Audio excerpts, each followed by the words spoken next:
In this section, we will look at using the interactive projector when evaluating websites, as well as interacting with multimedia on the web.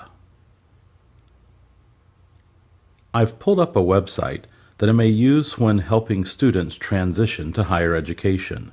Rather than give my students another handout, I can use my easy interactive tools to highlight key areas of the document as they are discussed in class.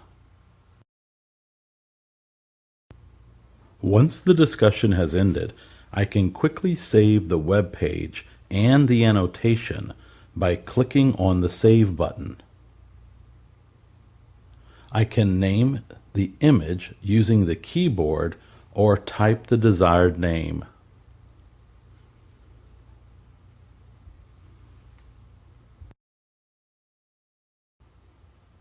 Another way to engage students is to interact with media as the class is reviewing content.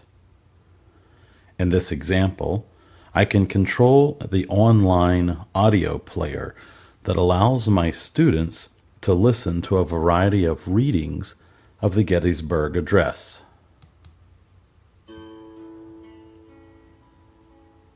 Fourscore and 7 years ago, our forefathers brought forth on this continent a new nation. I can pause the recording and then annotate over the web page, directing my students' attention to specifics as the lesson dictates. If I do not need to reference these annotations later, I can select the Clear Screen option and continue with the lesson.